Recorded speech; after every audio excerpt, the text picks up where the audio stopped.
Puluwan, welcome to my English Puluwan channel. මම ඕගොල්ලන්ට අද මේ වීඩියෝ එකකින් කියලා දෙන්න හදන්නේ verb එක ගැන. මොකද්ද verb එක කියලා කියන්නේ?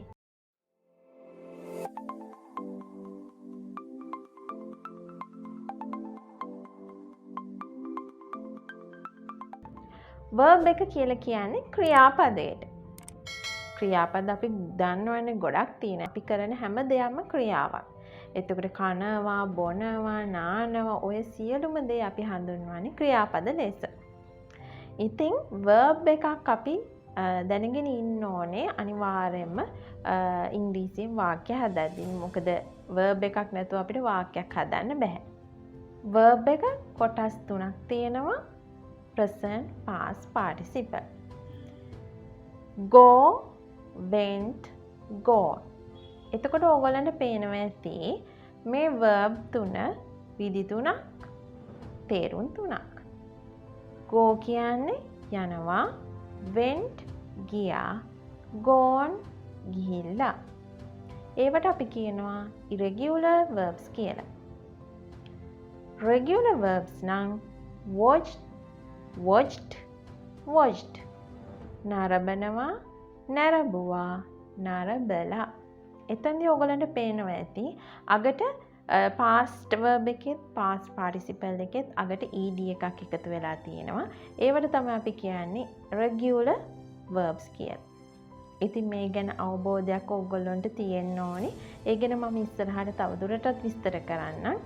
එතකොට ඕගොල්ලෝ හරියටම දැනගන්න ඕනේ tenses 12 පාවිච්චි කරනකොට අපි මොන verb එකද මේ වර්ග තුනේ verbs වර්ග තුනක් තියෙනවා කියලා මම කියවනේ. මේ වර්ග තුනේ මොන verb එකද අපි ගන්න ඕනි කියලා. ඕගොල්ලෝ මේ tenses 12ට ගැලපෙන verb එක මොකක්ද කියලා හරියට දැනගන්න ඕනේ. එහෙම නැති වුණොත් ඕගොල්ලෝ කියන වචනේ එහෙම නැත්නම් ඕගොල්ලෝ ලියන වාක්‍ය වර්ධින්න පුළුවන්. මේ දේ හොඳට මතක තියාගන්න. simple present tense, simple future tense කියන tenses දෙකට අපි use කරන්නේ present verb එක. simple past tense කියන tense එකට use කරන්නේ අපි past verb එක. හරිම ලේසි. simple present, simple future ඔය කියන tenses දෙකට අපි පාවිච්චි කරන්නේ present verb එක. simple past වලට අපි පාවිච්චි කරන්නේ past verb එක වාක්‍ය සෑදීමේදී.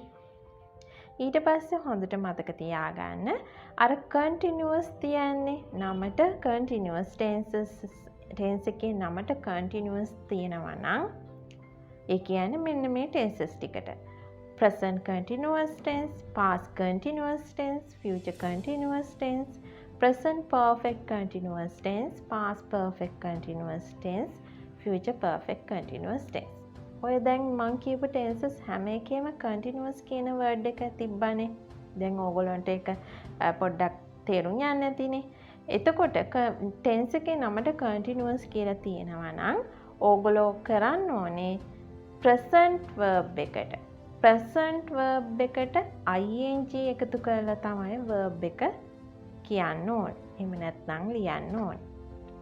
සමහර අය ඉන්නවා past continuous tense කිව්වහම ඒගොල්ලෝ past verb එකට ing එකතු කරලා ලියනවා. එහෙම නැහැ. ඒක වැරදි. ing කියන ඒ අකුරු තුන එකතු කරන්න පුළුවන් present verb එකට විතරයි. ඒක හොඳට මතක තියාගන්න.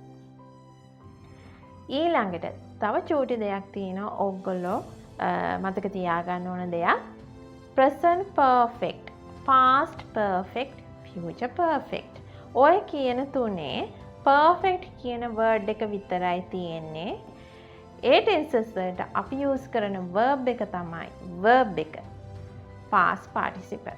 ඒ තුනට විතරයි අපි past participle පාවිච්චි කරන්නේ වාක්‍යයක් හදද්දී. මං හිතනවා ඕගොල්ලන්ට තේරෙන්නේ නැති කියලා tenses 12ට අපි verbs කොහොමද පාවිච්චි කරන්නේ කියලා මේක මේ විදිහට කරන්නේ. ඒ කියන්නේ වාක්‍ය සෑදීමේදී තමයි අපි මේ විදිහට වෙන වෙනම අරගෙන හදන්නේ. නමුත් ප්‍රශ්න හදද්දී ඒ වගේ වෙදි චුට්ටක් වෙනස් වෙනවා. නමුත් මම මෙතනදී කතා කරන්නේ වාක්‍ය සෑදීමේදී අපි tenses වලට පාවිච්චි කරන verbs මොනවාද කියලා. මගේ තව වීඩියෝ එකක් තියෙනවා මේ විදිහටම කරපු. ඒ වීඩියෝ එක මෙන්න මෙතනට ගිහිල්ලා බලන්න. එතකොට තවත් ඕගොල්ලන්ට මම මේ කියපු දේ ගැන තවත් පැහැදිලි වෙයි. සමහරක් විට චුට්ටක් අමාරුයි වගේ හිතනවත් ඇති. ඒ ගැන හිතන්න එපා. මම මෙතනදි කතා කරේ ටෙන්සස් 12ට අපි වාක්‍ය හදද්දි මොන verb එකද පාවිච්චි කරන්න ඕනි කියලා. මේ ටෙන්ස් එක එකින් එකට කියලා දෙනකොට ඕගොල්ලන්ට තව තවත් තේරෙයි. මෙතනින් මට තේරෙන්නේ මේක අමාරුයි කියලා අත්හැරලා දාන්න එපා. මේක අමාරු නැහැ. මේ පුංචි පුංචි ප්‍රශ්න තියෙන දේවල් ටික හිමින් හිමින් විසඳගෙන යනකොට තමයි ඕගොල්ලන්ට හරියටම මේ ඉංග්‍රීසි භාෂාව ලේසියම ඉගෙන ගන්න පුළුවන් වෙන්නේ. එහෙනම් තවත් අලුත් වීඩියෝ එකකින් මම ඕගොල්ලන්ට අලුත් පාඩමක් අරන් එන්නම්. හැම වෙලාවෙම හිතන්න ඉංග්‍රීසි ලේසි, ඉංග්‍රීසි පුළුවන්.